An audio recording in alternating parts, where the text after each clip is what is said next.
আমার ভাইয়েরা, প্রথম নাম্বার সংবিধান যেটা দিয়েছেন সেটা হলো ইবাদত করব কার? কার ইবাদত করব বলে? আপনি যে রাজনীতি করেন না কেন, যেই পথ অবলম্বন করেন না কেন, যেদিকে আপনি জীবন যাপন করেন না কেন, আল্লাহর কাছে আপনাকে ফিরে যেতে হবে, ঠিক না?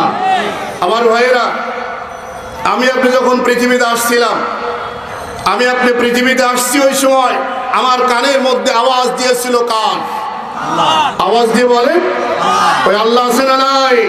আবার যখন যৌবনকাল চলে আসলো, নামাজ পড়ার নির্দেশ শুরু হলো, শরীয়তের বিধান আপনার উপরে ফরজ হয়ে গেল, নামাজের প্রথম তাকবীর যেটা, তার নাম কি? ও বাবা, এখানেই দুই দল। পিছনের লোকজন কয় নামাজ তো পড়লামই, কি করবো আর? সবাই আওয়াজ দিয়ে বলেন কার শব্দ, কোন শব্দ উচ্চারণ হতে হবে বলেন? আল্লাহু আকবার। শেষ বিদায় জানাজা, সেখানে কোন শব্দ হবে বলেন? মাঝখানে গিয়ে ঝামেলা করেন কেন? মাঝখানে গিয়ে ঝামেলা করেন কেন? জীবনের শুরু থেকে শেষ মুহূর্ত পর্যন্ত সব জায়গায় বিধান মানবেন যার, তিনি কে? আওয়াজ দিয়ে বলেন। এমনকি বাথরুমের মধ্যে যদি আপনি যান, সেখানে আল্লাহর আইন আছে না নাই? মুসলমান হোশ পান না আর কয় আমি মুসলমানের সন্তান। আল্লাহ রাব্বুল আলামিন বলেন, মুসলমান শোনো, সকল স্তরে যদি আমি আল্লাহর গোলামি না করো, আমার দাসত্ব না করো, আমার হুকুম যদি মেনে না চলো, পৃথিবীর মানচিত্রের দিকে তাকাও, আমি রব্বুল আলামিন একটি একটি করে সমান করা শুরু করে দিয়েছি। আমার বাংলাদেশ, মাতৃভূমি বাংলাদেশ নিয়ে যারা সব চাইতে বেশি পায়তারা শুরু করেছে, তাদের নাম কি বলেন? কথা বলে ভয় কি? হিন্দুস্তানের বিরুদ্ধে মুসলমানদের যুদ্ধ হবে, সেই যুদ্ধের জন্য মুসলমান প্রস্তুতি নেন। আল্লাহ রাব্বুল আলামিন আপনাকে যদি সুস্থ রাখেন, হিন্দুস্তানের বিরুদ্ধে মুসলমানদের যুদ্ধ হবে, ওই যুদ্ধে মুসলমান যদি অংশগ্রহণ করে, আল্লাহ রাব্বুল আলামিন শাহাদাতের মৃত্যু তাকে কবুল করে নেবে। মুসলমান বাংলাদেশ নিয়ে এখন পর্যন্ত ভারত ষড়যন্ত্র বন্ধ করে নাই, কথা বলেন ঠিক কিনা? গতকালকে আবার নতুন ষড়যন্ত্র শুরু হয়েছে। আপনি দেখছেন চাঁপাইনবাবগঞ্জ, দেখুন, খোঁজ খবর নিয়ে দেখুন, বাংলাদেশকে ভারত যেভাবে, এতদিন শুনছিলাম আমরা আর বাংলাদেশ একই, ঠিকঠাক? আমরা তোমরা একই যদি হয়ে থাকি, তোমার কয়জন হিন্দুকে আমরা মারছি, কথা বলেন ঠিক কিনা? কয়টা মন্দির ঘর ভাঙছি, কয়টা গির্জা ভেঙেছি, আর তোমরা আমাদের মসজিদ কয়টা ভেঙেছ, হিসাব তোমাদের থেকে নিব ইনশাআল্লাহ, কথা বলেন ঠিক কিনা? মুসলমান আর ঘুমিয়ে থাকার সুযোগ নেই। আর থাকবেন ঘুমিয়ে? থাকবেন ঘুমিয়ে? আসেন তো ইনশাআল্লাহ। সব জায়গায় ইবাদত করবো কার? সব জায়গায় হুকুম মানবো কার? দাসত্ব করবো কার? গোলামি করবো কার? ভুলে যায় না। আল্লাহ যেন কবুল করে, বলেন আমিন।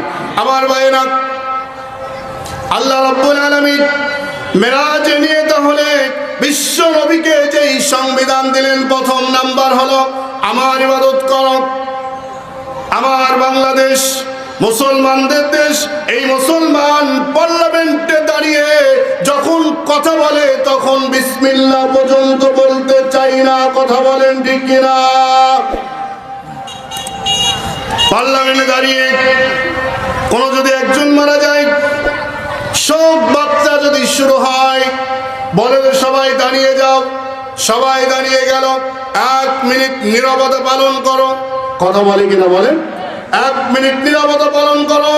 1 মিনিট নীরবতা পালন করে একজন মৃত্যু ব্যক্তির জন্য আপনি কি দিতে চাইলেন? কিছু হবে বলে? এটা হলো মুসলমানদের নীতি, হতে পারে না। এটা সম্পূর্ণ হলো অমুসলিম দাদা বাবুদের নীতি, কথা বলেন ঠিক কিনা?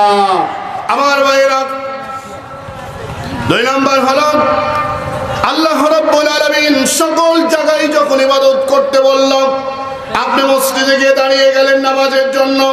নামাজে দাঁড়ানোর পরে এতদিন পর্যন্ত সূরা ফাতিহা শিখেছেন, শুনেছেন, পড়েছেন, হঠাৎ করে নামাজের মধ্যে ইমাম সাহেব গায়রিল মাগদুবি আলাইহিম ওয়ালাদ-দাল্লিন ভুলে গেল। আপনারা কি করবেন? কোন লোকমা দিবেন? তো লোকমা দিলেন কেন? সূরা ফাতিহা না হলে নামাজ? আমার ভাইয়েরা, মসজিদের মধ্যে লোকমা দিয়ে ইমামকে সংশোধন করে বললেন, ইমাম আমরা নামাজে দাঁড়িয়েছি, নামাজের মধ্যে সূরা ফাতিহা ভুল হয়ে গেল, নামাজ হবে না, আবার শুধরে নাও। এই তো নাকি বলেন? এই তো আবার শুধরে নেওয়া হলো অথবা সুসজ্জা দেওয়া হলো। নামাজ শেষ হয়ে গেল। নামাজে দাঁড়িয়ে একমাত্র শুধুমাত্র কার শুকরিয়া আদায় করছিলেন? কথা বলেন। কার শুকরিয়া আদায় করলেন? কার সামনে দাঁড়িয়েছিলেন? যেই রব্বুল আলামিন মসজিদে আপনাকে দেখতে পায়, মসজিদে আপনার খোঁজ খবর নিতে পারে, মসজিদে আপনার সমস্ত হিসাবগুলো প্রস্তুত করতে পারে, ওই রব্বুল আলামিন মসজিদ থেকে বের হওয়ার পরে এবার যদি দাদা বাবুদের পক্ষে আপনি চলে যান, ওই আল্লাহ রব্বুল আলামিন আপনার খোঁজ নিতে পারবে কিনা? কথা বলেন। আমার ভাইয়েরা, চিন্তা ভাবনা করে সামনে আগাতে হবে, চিন্তা ভাবনা করে মুসলমান কথা বলতে হবে, চিন্তা ভাবনা করে মুসলমানের সমস্ত সিদ্ধান্ত নিতে হবে। কথা বলেন ঠিক কিনা? 2 নম্বর সংবিধান। 1 নম্বর সংবিধান গেল, এবার কয় নম্বর বলেন? 2 নম্বর সংবিধান। আল্লাহ রাব্বুল আলামিন বলেন, অবিল ওয়ালিদাইনি ইহসানা হামালাতুহু উম্মুহু কুরগা ওয়াদাআতুহু কুরগা। 2 নম্বর হলো আল্লাহ রাব্বুল আলামিন বলেন, ও দুনিয়ার মানুষ তোমরা শোনো, শুধুমাত্র একমাত্র জীবনে আমি আল্লাহর গোলামি বাদ দিয়ে যেমন কারো গোলামি করবে না, দাসত্ব করবে না, হুকুম মানবে না, তেমন আমি আল্লাহ তোমাদের নির্দেশ দিয়ে দিলাম যে আব্বা মার মাধ্যমে পৃথিবীতে আসছো, ওই আব্বা মার সাথে কোনো সময় বেয়াদবি করবে না। হুকুম কার? কথা বলেন। এখন কয় কে গো? ওই যুবক, এই যুবক কোনে আসো? কয় আমি অমুক দলের। কথা বলেন ঠিক কিনা? আমি অমুকের। এই যুবক দাঁড়িয়ে পেশাব করো কেন? কয় আমি অমুকের। তার মানে এখন তার পরিচয় হলো দলের, নিজের বাপের পরিচয় নাই। কথা বলেন ঠিক কিনা? এখন বাপের পরিচয় ভুলে গিয়ে আর এক বাপের পরিচয় দেয়, যেই পরিচয় নিয়ে ৭১-এর পর থেকে ২০২৪ সাল পর্যন্ত বাংলাদেশের ইসলামপন্থী লোকেরা সবচাইতে বড় সমস্যার মধ্যে ছিল। কথা বলেন ঠিক কিনা? কিভাবে কিভাবে কথা বলেন? সেটা হলো আমার আপনার জাতির পিতাকে, এই কথা কন্যাকে কন, আবার আপনার জাতির পিতাকে ইব্রাহিম আলাইহিস সালাম। সন্দেহ আছে? সন্দেহ আছে? কথা বলে। ও মুসলমান আবার কয় আর একটা বানাইছিল না? কথা বলেন। সানডে মানডে ক্লোজ করে দিছে আল্লাহ, ঠিক না বলে? বাবার পরিচয় আমরা কিয়ামত মনে করেন, হয়ে গেল কিয়ামত। এই কথাগুলো ভালো করে নেন, কারো বিরুদ্ধে যাচ্ছি না আমি। কিয়ামত হয়ে গেল, হঠাৎ কিয়ামতের আওয়াজ বেজে উঠলো, সিংহায় ফুঁক দেওয়া হলো, কিয়ামতের মাঠে আপনি দাঁড়িয়ে পড়লেন। এবার যদি আপনাকে প্রশ্ন করে তোমার জাতির পিতাকে, আপনি কি বলবেন? কথা কন। এই পিছনের লোকেরা কথা কন না, কথা বলেন। ইব্রাহিম আলাইহিস সালাম। ইব্রাহিম আলাইহিস সালাম মৃত্যুর পরেও থাকবে, আগেও থাকবে।